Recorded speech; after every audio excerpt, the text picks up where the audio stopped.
Hi,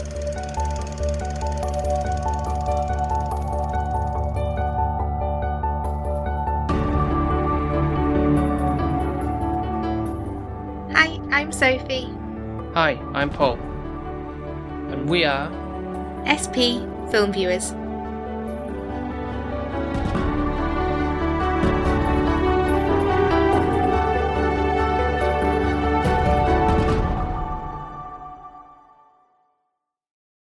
as a kind gesture from last week's episode, Oh, he's so nice. I thought, I'll let you pick something that neither of us have seen this time. When we say let me pick, you give me an option and I pick through it. Let's just make the listeners aware of that. It's not like I've just gone out of my way and gone, oh yes, I want to see this. There's a selection you whittle through. Well, yeah, that may be true, but I sort of go through things that kind of I feel like will have some sort of maybe appeal to you, because mainly through the fact of it maybe being like either like an old school like classic or something along those, or something that's quite well received in like the film community, and by that in terms of like a drama of some kind, whatever. Yeah. So I went with, or giving you option of a few, and you were drawn to this one, which I'll pick up from the shelf, the Criterion version of Being There. It's a male Mary Poppins when I saw the front cover. And that's what drew you to it. Yeah, and it was hand drawn, and it reminded me a little bit of Christmas. So like the It's because there's snow on the ground. Yeah, I think the snowman, is it? Walking in the air. Yeah, it kind of has that vibe. Right. To it. Okay. So yeah, you were like, oh, when you realised it was And he liked gardening as well, so it was like, I read the back and it said something about plants, so I was like, I love plants, but yeah, Criterion, I was a little bit like, oh god, why am I picking the Criterion versions? But bring you into the void. No, it just looked different compared to all your normal stuff out there. So I think that's actually the main poster as well. It's not like because normally Criterion can sometimes do like commissioned like artwork themes for them, but I think that's the official artwork that's used throughout. But really prettily drawn. But again, it does stand out. It makes you go, "Ooh, what's this about?" kind of thing. So it's Yeah. quite simple. And to be fair, I don't really know if his umbrella floats or if he's got a suitcase that's massive and he's going to pull loads of stuff out of it. He does look like a male Mary Poppins. And also, you don't see his face on the front cover. So I actually don't know who the character is or what he looks like, really. I've just got the behind of him. But I did kind of want to see this anyway, because I remember watching from, what's it called, Empire of Light, which came out not too long ago, and I think it's on Disney Plus. And there was about like an independent cinema that was in the UK, I think down South Brighton or something like that. I don't think I got to watch it fully, because it's like about a cinema, wasn't it, that they were... Yeah, it was to do with, like an independent cinema, and this woman kind of like being enthralled with what the films were showing. And I noticed on that when I think you might have walked in and passed the look, there's Gregory's Girl on this.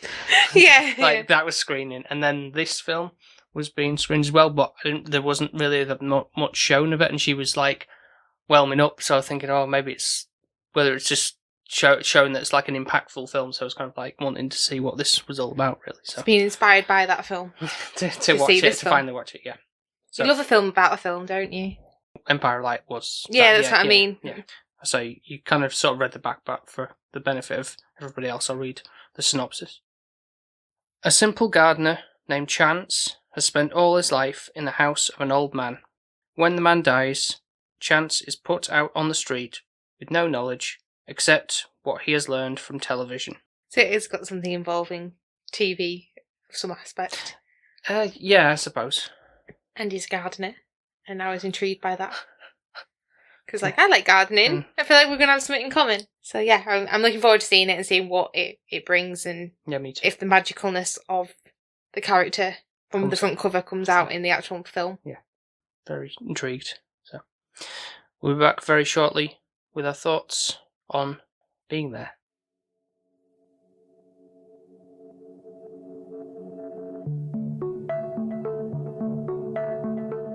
Mr. Gardner, what was your reaction to the Post's editorial on the president's speech? I did not read that. But, sir, you must have at least glanced at it.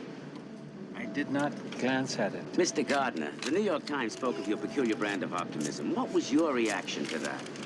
I do not know what it means. Sorry to persist, sir, but it would be of great interest to me to know just what newspapers you do read. I do not read papers. I watch TV.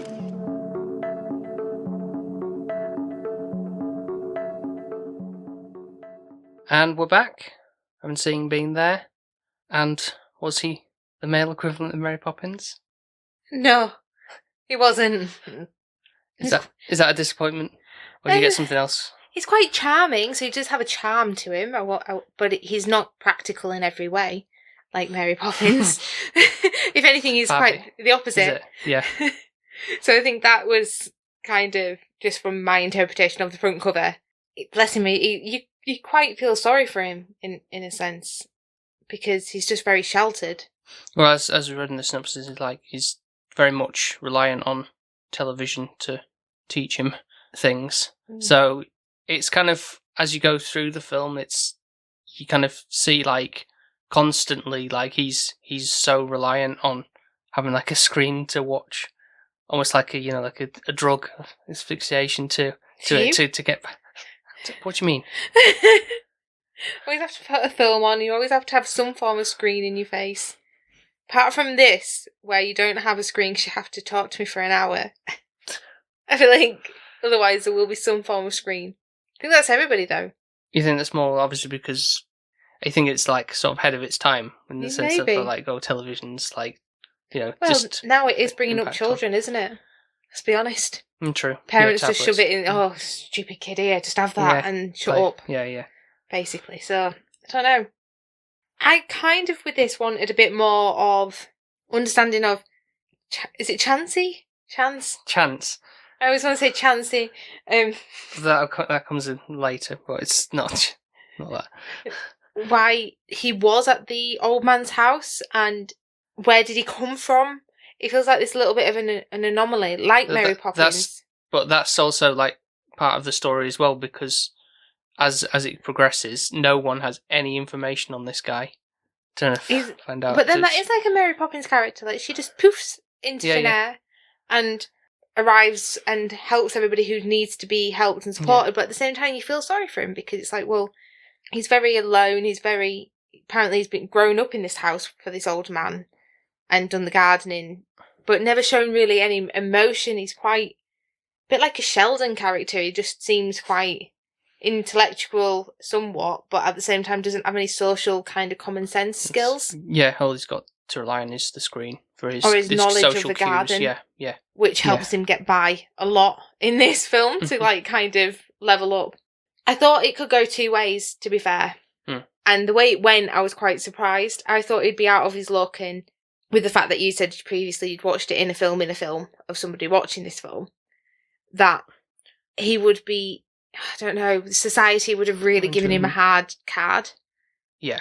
He don't really get that. No, it's kind of the opposite. He sort of stumbles and bumbles along and somehow manages to get by in life, but at no point is there hold on a minute, this isn't he slips up and something, then he's out on on his arse. Especially, I thought he would have been, not that I wanted him to suffer, but I thought that's why maybe she was upset. This kind of character had been portrayed to a point of where he's not got any social skills, he's not got anything a real job, he's never actually been outside of where he lived. The grounds that he he'd never been in a car, so him going out and having to fend for himself, I thought it would be more I don't know, a bit more rough than what he got. Yeah, and it is quite a rough contrast from when he steps out of the house, when he's having to be kicked out of the estate essentially. And there's this funky iteration of, I know you don't know the film, but you might have recognised the Yeah, I do. The Space Odyssey theme, I'll call it. But I know it's to do with space. But just off topic slightly, obviously that was, I don't know if you tweaked, that was in the Barbie film as well at the beginning. Now you've said it, yes. Is this what Alex laughed at? One of the things he did, yeah. Because as it just soon opened and I didn't get it really, why he was doing it. that is a film I would like to cover at some point, but I'm also a bit hesitant as well because I feel like you'll be like, what about it as well? But so maybe next year, eh? Yeah, maybe. We've had too many of those moments, and it's soon going to be October before we know it. But I think that's kind of used quite well anyway, in a sense, because it's like, you know, a voyage out into the unknown for him, in a sense. So it's kind of like a brave new world that he's got to go out, and it's so, like, obviously when he lived there and the owner, the old man, I feel like it would have been a really well-to-do area. Like, the grounds were kept really nice, and he comes out and it looks like it's turned into a bit of a slum, and the area's kind of gone downhill. Yeah. And he looks like he's in a bit of a time warp where... Yeah, like he's like come from a different time period, essentially. Yeah. Into the modern age, if you will, of that period of the just turning the 80s. And you can see that there's a lot of people homeless or... Yeah, which I know the film's set in Washington, but for good reason. But as the film goes on, but the fact, I mean, I'm surprised, but I guess every area has like a rough patch. You see Washington, you know, the White House and everything, that kind of thing. And you always think it's like. But then you can think of London. You've got Buckingham Palace, but then you still have certain areas within there. Yeah, true. That are run down. Just sadly is the case. You always have the good and the bad, don't you? Yeah. You kind of have this part where he talks to a group of kids that... Youths, yeah. And I think for him, he's a bit of a culture shock for him because he's not... I think he's only kind of noticed like he had a maid. It was black, yeah. And he's not really seen, and think pretty much when he walked out, literally, the whole, like, the ethnicity was a black neighbourhood, opposite to him, And I think you could tell him, like, kind of looking and being surprised, and then I don't know what his communication is with the kids. Before that, there was because he sees a black woman, and he approached her, like, say, could you provide me some lunch? I'm very hungry. So is that, and again, I thought that was like so racist a little bit. Because it's like, what you assume every black woman should serve you. Like, no, that's not how it works.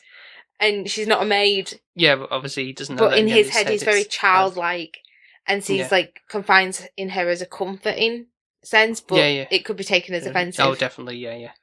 Seems strange.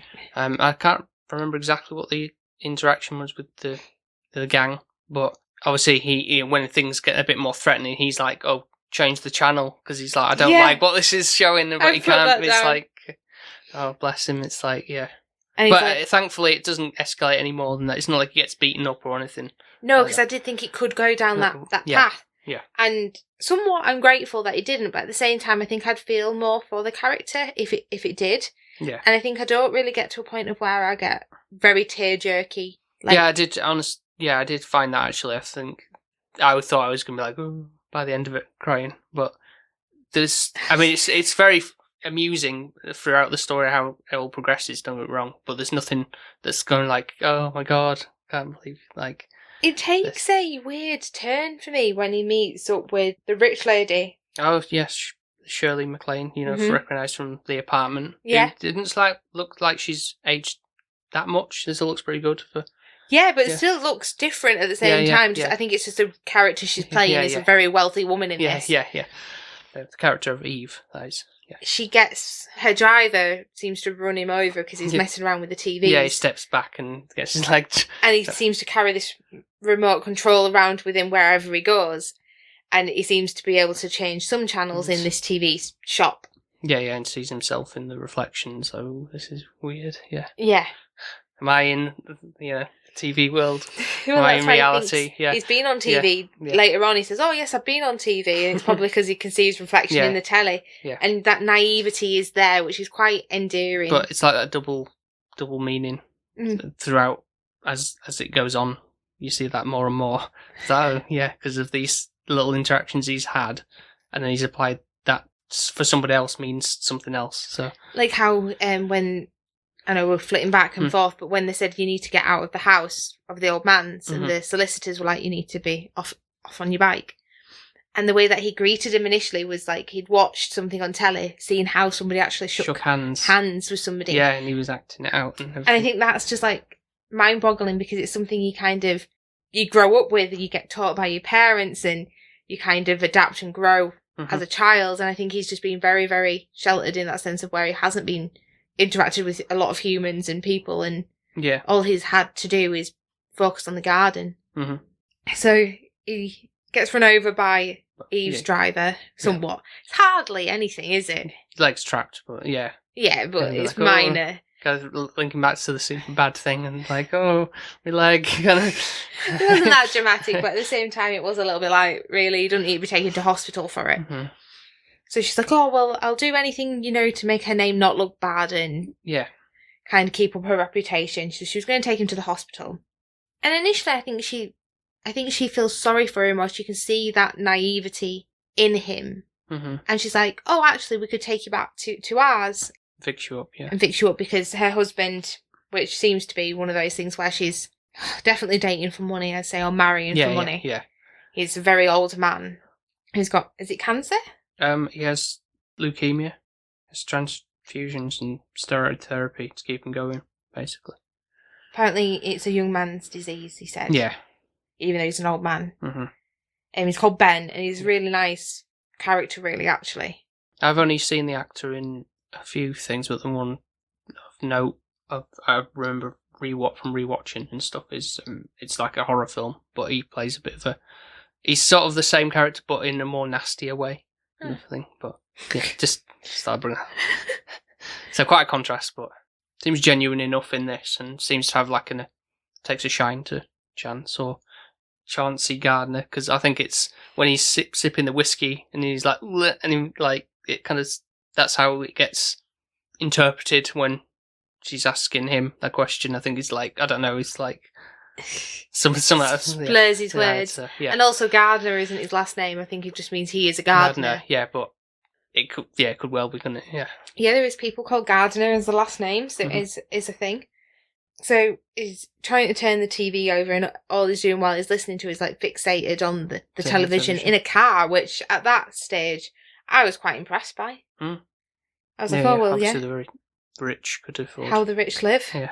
With TVs in the cars. Very small screen, sadly. But still, like, for that, with Signal, how that works. And interestingly enough, I thought, like, it was, like, certain, like, meaning, I thought there must have been, in terms of what was being shown on screen and stuff in relation to, as the film progressed, like, certain scenes showing this, gardening program or musical thing or whatever going on. But what was on TV was actually broadcast, and it wasn't actually like a green screen or something that just they overlaid on top of it. It was actually what was shown off, was fed through on some terrestrial station of some kind. Oh, so you mean actually it was whatever was live on TV? So, for example, when he's in the car, he's watching that Basketball Jones music video, I guess it was, and that's something that had happened to be on one of the TV's live. Gosh, and that was so racist. It really was. He was like, blimey. How big did they make his lips for that basketball guy? It was like... It was, an animated video. But no one else was animated like that as well, so I think that's what made it more and more apparent. But... Yeah, so... so I'm thinking, like, what's the meaning behind that exactly? Like, that choice of video? I guess back then it would have been harder and a lot more work having to film all the TV scenes as well as the scenes and of... then it's not like you could just load it like a memory stick and go, right, play that off the thing or whatever. So, yeah, it would have been... Yeah, and that's what I mean by the signal of the TV in the car. Yeah, exactly. Like you'd thought you'd got some form of static when you move in that it would... So, yeah, it's quite intriguing that was implemented, but it's obviously like, say, you come back to it and be like, right, okay, there's that segment must relate to conversation that's going on or whatever. So sometimes it's more obvious than others, but anyway, I thought I'd just mention that. No, that is intriguing. Yeah. So when she takes him back to her house, obviously she's got loads of butlers, loads of maids, loads of help, basically in the house, and it's massive for the two of them. It really is. It's got its own hospital for Ben, and he gets his first kind of interaction with Ben, like he's going to see him. Yeah.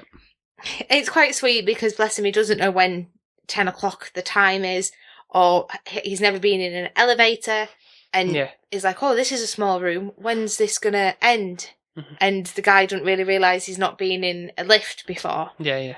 So initially he's quite sweet, and I quite like that in him. As it goes further on, it seems to be like a lucky coincidence that everything just seems to fall at his feet a little bit.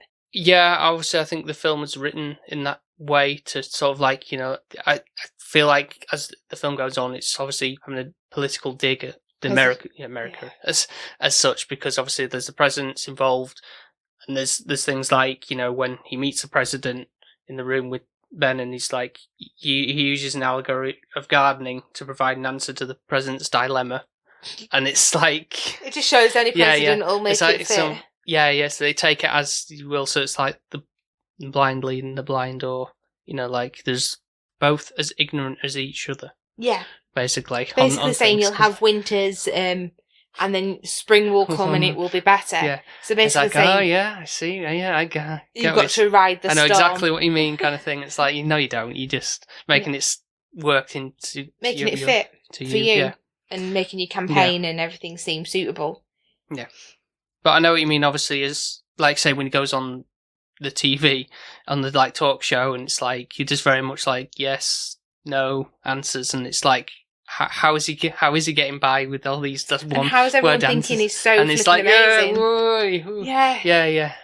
But again, I think it's just a stab at how, people are just so blind and just listen to what other politicians say, or just what's being fed on the TV, and just I think it is the TV news, as well. Yeah. And I think as well, because he's looking like he's a high standarded person, so he's like in connection with Ben and Eve, that people are just listening, and I think that shows like a hierarchy with who you know. Mm-hmm. What I do find weird is the relationship with Chansey and Eve. That kind of makes me a little bit annoyed, to be fair, because I thought she would be a bit better at knowing like he's not all there, he's not got like somebody actually just going, hang on a minute, and be there for him and be supportive, and she could find him endearing and fancy him, that's fine, but actually no, he's innocent and he hasn't been raised. Instead it kind of comes into this weird crush. Like she just flings herself at him, and it's very frustrating, especially for a woman to kind of watch it, because I feel like it's downplaying us a little bit here. Yeah, I suppose. Yeah, there is that angle, I suppose. I mean, obviously, I'm going like it could very well verge on something that would be in some like one of those like we just previously watched, like a super bad comedy where it's just like over exaggerated and like really like it kind of goes that way, but not to a egregious extent. Also, I know it sounds really daft. It is a little bit. It feels wrong. Because he's so innocent and naive, it does feel like a little bit like a molestering kind of. Yeah. Like he's an innocent boy. And she's, And all the way through, I didn't expect her character to turn that way, so it was a bit of a like, what? Okay, we're going this way now, and I didn't anticipate that. And I feel like if I could cut anything out of the film, it would be that. Or have it written differently so that she wasn't so. You should do the peck on the cheek or whatever. That's fine, or a hug, or whatever, but. The scene where she's like trying to fling herself and kiss him, or the other one where he's like not interested and she's masturbating while he's watching telly. Oh, no, he sort of is initially, isn't he? He's like, sees something on TV with the kissing, and it's like, oh, right, you're here. Let's act this out, and then once that's done, try something else on. Yeah. What else is on the box? And then it's like right there, and just focused on that, doing his exercises on the bed, while she's like, oh yes, I'm just gonna. I just think it was a bit cringe, just a bit. Yeah, I thought so. But again, not so OTT. Loads of. It wasn't over the top, but at the same time, for Eve as a character, I just didn't think she needed to be written that way. Yeah, what would Baxter say?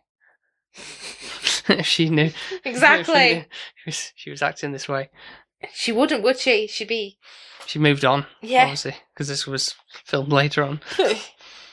I did find one thing where Louise, who is his, was like the maid or the carer or whatever she was, she kind of was like, oh, he's on telly. All you have to be in America is white and you get by, basically. Yeah, be white in America, you get what you want, which is... But I have another argument for Louise. Yeah. She could have put a bit more effort in with him, couldn't she? It's true. Yeah, she didn't really. She's almost like, I'm just going to fend for myself, and I'm look out for number one. But she could have kind of tried to bring him into the real world and helped him a little bit more. Like, she was the number one kind of person who interacted with him. Mm-hmm. So I feel like she's a bit to blame herself for the way he is. And yet still she's envying the fact that he's got further. So yeah, it was like, yeah, I get the statement and I understand where you're coming from. There is truth in it. But there is. Yeah. But at the same time, you could be a better assist to him. Mm-hmm. And then what he's saying on TV might have been more impactful. And he might have been able to help her. And I say, like, this is kind of ramping up now at the back end where everything's like, the president's like, who is this guy? And, like, you know, trying to get people to, like, find information outside, and, like, literally nobody, like, the reporters can't find anything because there's no records of a guy by this name of Chauncey Gardner. And the same with the solicitors. They're trying to be like, well, who is he? Like, you know, he seems to have just risen from God knows where, and he's becoming all knowledgeable. Everyone thinks he's amazing. Like, he does he could shit out of his ass in front of everybody and he'd do no wrong. Like, everything he does is just apparently gold dust. Round of applause, Yeah. Right. So there's also that, obviously, for the political standpoint, or trying to put a spin on for the newspapers or whatever, that, you know, let's try and dig some dirt out of it, but we literally can't find any dirt. Well, like, he even, I think because he's so open and honest, like, there was one person said, we want you to write a book for us, and he was like, I can't read. I can't. No one reads, no one writes, Yeah. It's like, oh, yeah, true, yeah. No one has time for that anymore. Exactly. Yeah. All I do is watch TV. Yeah. True that, yeah, essentially. And then other things like, you know, there's Chinese whispers around the party that he can speak 8 languages and has various degrees. Like, how are you getting this information from this, like, these very minimalistic conversations you're having with people? And I think because he is so vague and he's quite mysterious with what he says, and he's not very deliberate with yes and no answers. Yeah. They're just making up stuff because they're so intrigued by him. Yeah. And obviously a lot of people seem to have, like, the ladies. I don't know why like him, and also the men, apparently, as well. Yeah, because there's a gay guy, isn't there, in it? Yeah. And he's like, well, you could watch us if you prefer. And I like to watch. And so, again, that could have been taken further and been a lot worse. I did think it was gonna, with like how we'd kind of had Eve's character happening. I was like, oh, please don't, please. It's gonna go upstairs and sit there watching 2 men. Yes. Not a problem with that, but it's just, I feel like for his character, he doesn't need that. Yeah. It's just, I feel like he doesn't even need Eve throwing him because he is a child at the end of the day. Yes, yeah. He only shows true emotion, like, towards Ben. He's got a very, very good connection with Ben. Yeah. And I think he's the only one that's kind of touched Chansey as a person. Yeah, no, it's the first time you really see him setting tearful in his eyes. Like, I've seen this before, happens to all people, so it's obviously in reflection of his master, essentially, from the grounds, the estate he was in. But also, I feel like the communication level, like, when he is talking to Ben, he's never got a telly really distracting him. He's just one-on-one with him. Ben. Yeah. There's nothing else in the way to distract him. Yeah, having a real conversation. Yeah, and he seems more humanised when he is with Ben, and cries when Ben sadly kind of gives up, doesn't he? Mm-hmm. But I think Chansey coming into this is kind of there for Ben so that he can pass on. That's how I see he's almost like, you can have Eve, basically. You can have everything. Yeah. Like, for whatever reason, you've probably got no heirs or anything, so it's like, you've come into my life at the, I say, opportune time, the ideal time for where he doesn't actually feel any guilt for passing on and leaving, like, Eve with the estate or anything like that. Yeah. He feels like, Chansey can just take it on and look after it, even though... Yeah, there's probably other people you could think, like, like that other... Is it the other doctor or whatever he was? Who could, like, he's like, try and, like, I feel like he tries to overthrow Chance. Yeah. By, like, thinking, I want the inheritance of this. Yeah, but Ben's not daft, is he? He knows by character. Yeah. I feel like Ben is aware of who's a good and bad soul. Mm-hmm. Then I think it's more going on to, like, when Ben's funeral happens. And it's just so disrespectful. What is meant to be Ben's friends and, he's been kind of political views and parties and all together, and all these old men are carrying his coffin. And instead of being upset and remorse of the loss of it, of Ben is they're just like discussing his affairs. Politics and affairs, and Chansey should be president apparently at one point. And you're like, how? Like, we've got more chance in Chansey than we have got in anybody. And then Chansey kind of stands there for a little while, listens to the ceremony of the president carrying on. Yeah. And then just walks off. It's like attention span of a child. It's like, oh, okay. Yeah, Right, I've done this, participated now. I want to play in the woods and mess around. And he's helping a tree. Kind of one tree looks like it's fallen and it's squishing a new tree. So he kind of gets rid of the old, brings in the new, basically. And that's kind of, as awful as it sounds, is what a funeral kind of is, isn't it? Yeah, yeah. It is. Just reflecting on that. Yeah. It is like an autumn and a new lease of life comes, basically. What do you think of that sort of almost last shot of the film where he's like walking on water? It kind of leaves you guessing, like, are you a Mary Poppins? Are you a spiritual person? Are you supposed to be some like version of Jesus? Well, yeah, because you can walk on water. Is it more like he's an angel and he's been sent down a bit like A Wonderful Life to somewhat Clarence, help? Yeah. I don't really know. Yeah, it's kind of interesting how to interpret that, I suppose. I've noted down from the screenwriter of the film, Robert C. Jones, and he said his thoughts on the end were like, he's too dumb to know he couldn't walk on water. So he's like, he's oblivious to know. But obviously the simplistic aspect of him is like, like he just... No, I don't want to think of it that way, because he just... At the end it says life is a state of mind. And I feel like that's more key. Like, if you think you can, you're more likely going to. Yeah. If you think you can't, then you can, and you're not going to be able to achieve it. And I think that's more what it is. And I think if you have a positive outlook on it, anything's possible. Mm-hmm. Quite like it. Yeah, it kind of leaves you with, like, say, like a poignant, thoughtful way to end the film. Obviously, sort of like a quote, as you just said, on it. And did you have that written down, or is that just me? Life is a state of mind, yeah, I did. Ha! Ha! I beat you to it. Ha And then at the very, obviously, the credits, where it's kind of like almost like him breaking character in a sense, where he's doing like reciting one of the scenes when he's lying in the doctors and he's kind of just like trying to do the line without breaking down. So it's kind of like an interesting way of like seeing how he's been throughout the whole film. Peter Sellers, sorry, I should have said that from the get-go, like how good of an actor he is. He is so amazing. And then to see him doing this, and it's like, it makes it again more of a real character, and like he's a real person. You appreciate all the hard work and credit to his acting skills of how he's actually had to portray this kind of character who has no personal interaction skills whatsoever. And his mannerisms, just everything about him. Yeah, so he's done a really good job. Anything else you want to bring up before we go to the scores? I don't think so. I think that's everything in a nutshell. Yeah, I feel like it's been a quick whistle tour of the film. I will ask the question now. Were you slightly disappointed the fact there wasn't much gardening involved? Despite him being a gardener. There was a brief moment, it was like, oh, here's the gardens in the ground and all his plants in his room. Yeah. But never like, he's more in the politics side by the end I of it. was a bit disappointed because I thought it was going to be like this charming character of a man gardening. Yeah, a little montage of him putting, I do like, don't pick on me. I like gardening. Dude. I'm just saying. I feel like this house is getting to a point now where if there's a place for a plant, Sophie will find it.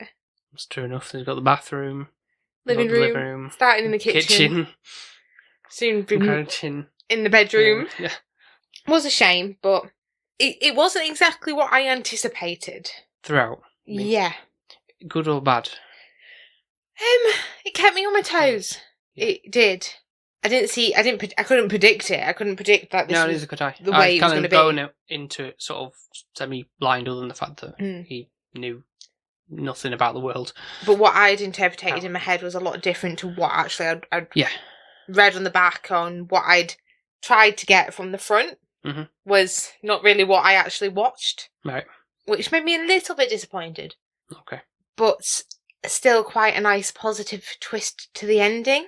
Yeah, I think it worked overall. It seemed to be, the beginning was good and strong, middle a bit weak, ending strong again. Mhm. I think that's how I would say it went. Okay. So overall, my score will obviously impact that. Well, I'll go first, obviously, because it's... Oh, yes! Because I thought you were going to lead into saying your score. But... no, I think I enjoyed what I watched. And like I've said about how it kind of was... I didn't have a true expectation of how the story was going to play out, but it all kind of rings true of how things in a political sense, people are just go with what they hear and take it as however they want, and I think that's why politicians talk a lot of bullshit. Yeah. Because they just string people along with things like this. So I think the director's also, I think he's quite political anyway, so I think that's probably why he's included this within his film. And yeah, I say like, I was kind of laughing and chuckling at how things were interpreted, so that worked really well. So there's humour, I think, was something that I would come back to. So I'll put it at an 8. Okay, yeah. I think I'm not far off you.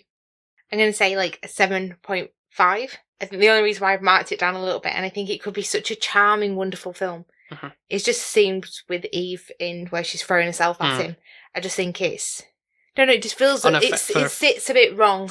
On the feminine side. And as well for him, because he's so naive. So I feel like it's not right for her to be doing that, because he's a child. Mm-hmm. If it was on the roles reversed, or genders reversed, should I say, I don't know if that would make things any better. I think that probably would be a lot worse. It probably would be a lot worse. Yeah, it would. But I feel like for Eve's character, she should know better. Yeah. But, yeah, it's how it's written, so can't do much. Yeah. But really enjoyed it. I don't think it hinders it too much, and you do end on a high once you've watched it, and it does make you think, actually, I can do anything. I put my mind to it. I literally can do anything if I want to. Yeah. And I feel like that's always what you're grown... I think you taught with that when you were a lot little. Your parents always say, you can do whatever you want to do and all of that. And then when you become an adult, you're like, no, I can't. You all lied to me. Because life gets in the way, and you've got all this other crap that you have to contend with. And there's loads of blockage and stoppages in your way. Yeah. But it's how you handle those television lied to me. Yeah. Essentially. But you know, if you've got the ambition, you try your best, and you'll get there eventually. You might get knocked back. It might not be like, oh, you've tried really hard and then you succeed straight away. Nobody's that lucky. And if you are, then good for you. But Criterion do good. Yeah, it did good. Good. So, thank you very much for listening to this episode. And if you'd like to listen to some of our other episodes, you can do so by going to Apple Podcasts, Spotify, Podbean, and wherever else you get your podcasts from. And be sure to leave us a 5-star review on any of those platforms that do the scoring system.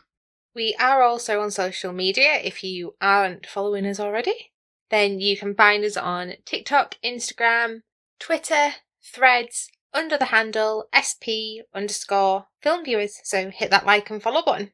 And we'd also like to thank the Patreons who support the show. Woo! I'll like them this week. They were involved in this, though. Exactly. So it's exciting. We've got a new Patreon, and it's a girl. I feel like the numbers are ranking up now. Still don't feel like it's level pegging yet. No, but we're getting there. We're getting there. It's progress. Yes. So we have got the lovely Emma. She's actually engaged to our lovely Jones, who's at Weight Loss Jonesy. So he's obviously been on our show, and he's enticed her to come to the dark side of following and being a patron of SP. She's the most wonderful, bubbliest character ever. I think we're going to have her on, fingers crossed, as a guest at some point. So if you do want to follow her on social media, she is on Instagram under the handle M_Hayton. So if you do want to go and give her your support and love, then you can follow her on there. Second female power that we've got is Shirley. She's also on Instagram, so you can follow her too. She's wanting to join us on one of them, but I'm feeling like I'm just trying to shoehorn it because she's not really selling it. And I always fudge this up, so I still haven't asked her Now I need to inquire about what it means, but... So I always don't want Shirley's because I can't say her handle. So she's on Instagram if you want to follow her, and she's under the handle ESDOG. Which I think reads as SDOG, I believe. Could be wrong, but that's how I see the pronunciation is, maybe. A bit cocky there, wouldn't you? SDOG. She'd probably say it like that, to be fair. Anyways, if you want to follow her, then I believe I've spelt it correctly to you. Also got a partner and our friend Alex, who goes by Desperately Seeking Username on Instagram. That's easier to say, isn't it? Yeah. And lastly, and not least, out of the female troupe that I've got, is my wonderful mum. Also got Nico from the Good, the Bad and the Weird podcast. A friend Chris Gren, who is cgrendraw on Instagram. We've got Mark from 100 Things We Learned from Film. And we've got Ben from Film Vloggers, and he's back. Yeah, so they've done like 12 months. I feel like it's been forever. Yeah, it feels so much longer than 12 months. Maybe it's just for them as well. But I bet I would really miss my bed and normal food. Yeah, British cuisine. Yeah, cooking for yourself. I know it sounds daft. Yeah. Like. Well, surely maybe they have been cooking, depending on where they've been staying. Yeah, but in your actual house, you know. Yeah. In your own comforts. Yeah. I hope that they're settling them all back in. Yeah. Hopefully, see more content from them soon, and I wonder if they're going to do Christmas again. Maybe. Yeah. Fiona will be like, Sophie, why did you say that?